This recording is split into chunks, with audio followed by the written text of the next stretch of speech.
नमस्कार दोस्तों, स्वागत है आपका मेरे चैनल कॉमिक्स लाइफ में। शुरू करते हैं नागराज सीरीज़ की एक और धमाकेदार कॉमिक्स, नागराज और बौना शैतान पार्ट 2। उसी रात से होटल में हंगामा मचना शुरू हो गया। वेटर ने कहा, बचाओ सांप। होटल के हर कर्मचारी का यही हाल था। किचन में सांप, रिसेप्शन पे सांप। कुछ ही देर बाद होटल में भगदड़ मच गई। सारे होटल कर्मचारी होटल छोड़कर भाग गए। वह बोले, बिग बॉस को बुलाना ही पड़ेगा, सपेरे बुलाओ, पुलिस बुलाओ। और सुबह तक कोई भी इंतजाम न होने की वजह से पूरा होटल खाली हो चुका था। एक व्यक्ति बोला, कमाल है, पूरे होटल में एक भी कर्मचारी नहीं है। किसी ने पैसे भी नहीं लिए। लगता है होटल में बम फटने वाला है। कुछ ही देर बाद बौना शैतान का काफिला वहां आकर रुका। बौना शैतान बोला, उसे बुलाकर लाओ, डेथ रिंग में। बौना शैतान के आदमी ने नागराज से कहा, मिस्टर नागराज, आपको बिग बॉस ने याद किया है। नागराज ने कहा, चलिए। डेथ रिंग सी बीच पर बना अखाड़ा। बौना शैतान बोला, वेलकम नागराज, धंधा तो वाकई मंदा कर दिखाया आपने। नागराज ने कहा, यह तो शुरुआत है शैतान टिंडे, आगे आगे देख, सर रॉबर्ट के सारे धंधे बंद करवा दूंगा। शैतान की बेइज्जती पर दो पहलवान आगे बढ़े और उन्होंने नागराज पर प्रहार किया।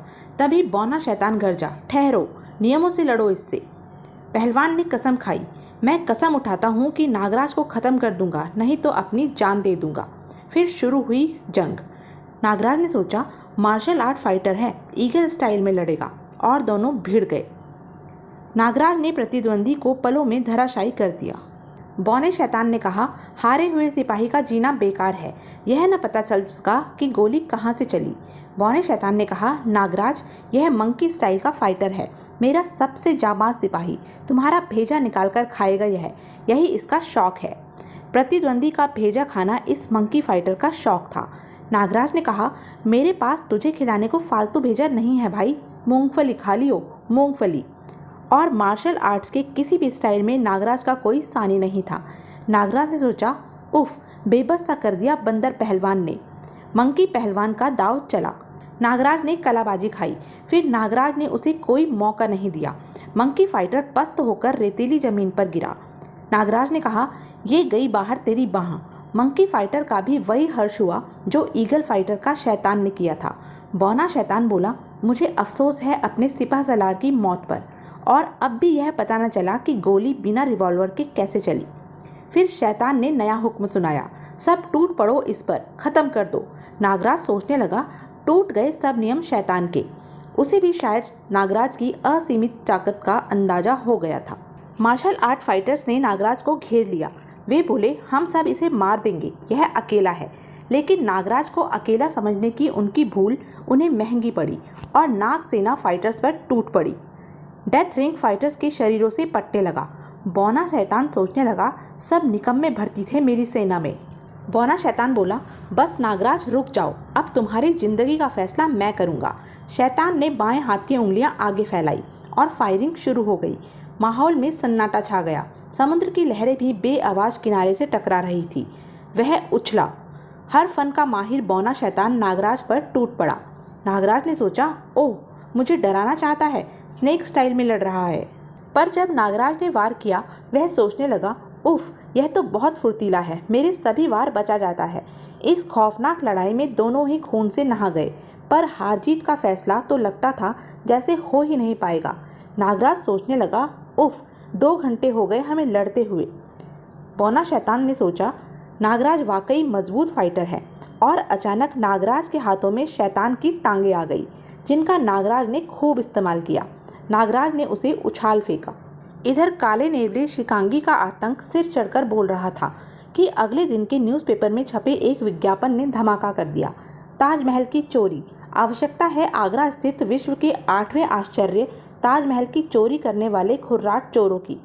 पारिश्रमिक, कुवैत जैसा एक छोटा देश, संपर्क करें कमरा नंबर 420, नकाब पोश, होटल सी मैरीन, गोवा। जिसने पढ़ा वही दंग रहा, जिसने सुना हैरान और परेशान। लोग कहने लगे, नया धमाका, ताजमहल की चोरी। ताजमहल की चोरी असंभव, ताजमहल की चोरी कोई कैसे करेगा? विज्ञापन दाता जरूर पागल है या फिर सनकी। शहर भर में सरगर्मी फैली हुई थी। लीजिए, कुवैत जैसे देश के राजा बनिए, अज्ञात नकाबपोश द्वारा ताजमहल की चोरी का ऑफर। पुलिस हेडक्वार्टर में खलबली मची हुई थी।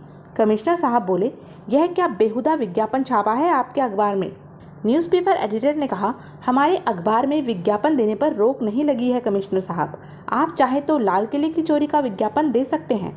कमिश्नर साहब बोले, बकवास बंद कीजिए, आप मार्केट से अपना सारा स्टॉक तुरंत हटवाने की तैयारी कर लें, वरना हमें कोई कार्यवाही करनी पड़ेगी आपके खिलाफ।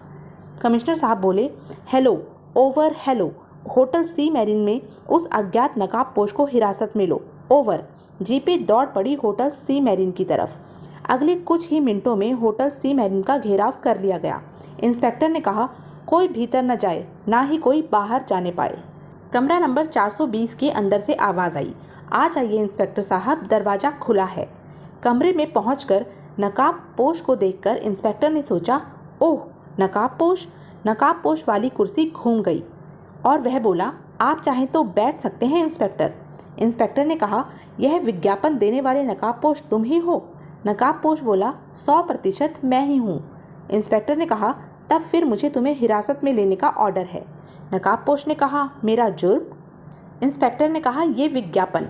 नकाबपोश बोला, विज्ञापन छपवाना कोई जुर्म नहीं है इंस्पेक्टर। हाँ, अगर मैंने सचमुच ताजमहल की चोरी कर ली होती तो जुर्म होता, अगर ताजमहल चोरी की जाने योग्य वस्तु होती तो जुर्म होता। इंस्पेक्टर, क्या आप कल्पना कर सकते हैं कि ताजमहल चोरी किया जा सकता है? इंस्पेक्टर ने कहा, नहीं, मगर। नकाबपोश बोला, जब आप खुद कह रहे हैं कि ताजमहल चोरी नहीं किया जा सकता, तो फिर मुझे हिरासत में क्यों लेना चाहते हैं आप? इंस्पेक्टर ने कहा, तब फिर ऐसा विज्ञापन छपवाने का क्या मतलब है? नकाबपोश ने कहा, मेरी सनक, मैं देखना चाहता हूँ कि इस धरती पर क्या कोई ऐसा इंसान भी है जो ताजमहल की चोरी की स्कीम बना सके? और थोड़ी देर की छानबीन के बाद इंस्पेक्टर को दल बल के साथ वापस लौटना पड़ा। वह सोचने लगा, अजीब सन की इंसान है, ताजमहल की चोरी हो ही नहीं सकती और ये करवाने पर तुला है। नागराज होटल के एक कमरे में आराम कर रहा था। तभी बाबा गोरखनाथ वहाँ प्रकट हुए और बोले, उठो नागराज। नागराज तत्काल उठ बैठा और बोला, प्रणाम गुरुजी, क्या आदेश है? बाबा गोरखनाथ ने कहा, नागराज, एक बुरी खबर है, शाकुरा मेरी गिरफ्त से फरार हो चुका है। नागराज बुरी तरह चौंक उठा और बोला, क्या? यह क्या कह रहे हैं गुरुवर, यह सब कैसे हुआ? बाबा गोरखनाथ ने कहा, यह मैं तुम्हें अभी नहीं बता सकता नागराज। नागराज ने कहा, सुनिए बाबा, मुझे और भी कुछ कहना है। बाबा गोरखनाथ ने कहा, अभी मैं जल्दी में हूँ, मैं तुम्हें सावधान करने आया था। इसके बाद गुरु गोरखनाथ जी अंतर्ध्यान हो गए। नागराज उनसे शिकांगी के बारे में कुछ न पूछ पाया। उधर होटल सी मैरिन में खिड़की पर विराजमान था काला नेवला शिकांगी। तभी कमरे में गूंजा एक अट्टहास। नकाबपोश ने कहा, नेवला, कौन हो तुम? बाहर से आवाज़ आई, सुप्रीम बॉस, शिकांगी नेवला मेरा गुलाम है।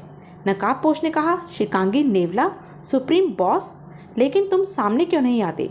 सुप्रीम बॉस बोला, सामने भी आऊँगा मिस्टर नकाबपोश, लेकिन ताजमहल की चोरी के बाद यहाँ तुम सिर्फ मेरी आवाज़ ही सुन सकते हो। मैं कल ताजमहल की चोरी कर लूँगा, लेकिन अगर तुम अपने वायदे से मुकरे तो बड़ी भयानक मौत भी तुम्हें मैं ही दूंगा। नकाबपोश सोचने लगा, ओह यह क्या, मुझ पर बेहोशी छा रही है। उफ, अंधकार, क्या सचमुच ताजमहल की चोरी होगी? नकाबपोश कौन है? ताजमहल की चोरी क्यों करवाना चाहता है वह? जादूगर शाकुरा गोरखनाथ की कैद से कैसे छूटा? क्या नागराज सुप्रीम बॉस तक पहुंच सका? यह सब जानने के लिए बने रहें मेरे साथ। और हाँ, मेरे चैनल को लाइक, शेयर और सब्सक्राइब करना ना भूलें। धन्यवाद।